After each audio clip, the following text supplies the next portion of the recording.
வந்தவர் என்ன சாதின்னு என்ன அடையாளம் இருக்கா? மத ரீதியாக ஒருத்தர் அந்த மாதிரி நடந்தால் கூட அடையாளம் சொல்லலாம். தாடி வச்சிருக்கிறாரு, சிலுவை போட்டிருக்கிறாரு, சிங்குன்னா தலையில் தலப்பா கட்டியிருக்கிறாரு அப்படின்னு அடையாளம் இருக்கும். வந்தவர் என்ன சாதினே தெரியாது. அப்போ சாதியை பார்த்து நீ வந்து உங்களை தாக்க வந்தாங்களா?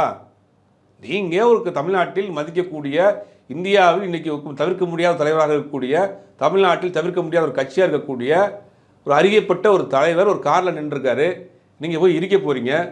ஒரு நல்ல மனிதராக இருந்தால் என்ன பண்ணியிருக்கணும், பார்த்துட்டு நீங்கள் கடந்து போயிருக்கணும். அதான் நான் இயற்கை. கண்டிப்பாக கண்டிப்பாக. அங்கே நின்றுட்டு நீங்கள் தயார் பண்ணுறீங்க. ஒரு தலைவரை பார்த்து நீங்கள் பண்ணுறப்ப நீங்கள் பின்னாடி வந்து ஆட்கள் அவங்க வந்து விலக்கி விட்டுருக்குறாங்க. என்னமோ ஏதோ ஆச்சு தலைவர்னு இறங்கி வந்தால் செய்வாங்க. இதே பிசிகா இல்லாமல் அண்ணன் திருமாவளவன் இல்லாமல் வேற ஒரு கட்சியாக இருந்தால் என்ன நடந்திருக்கும்? ஒரு தலைவனை பேசிட்டு போயிருவியா? ஆட்சி அதிகாரத்தில் இல்லாத கட்சியாக இருக்கட்டும், ஏதாவது ஒரு கட்சி 10 பேரோட தொண்டரோட கூட வர்றப்ப தன் தலைவனுக்கு இந்த மாதிரி நடந்தால் என்ன நடந்திருக்கும் அந்த இடத்துல? எந்த கட்சியாக வேணாலும் இருந்துட்டு போட்டோம்.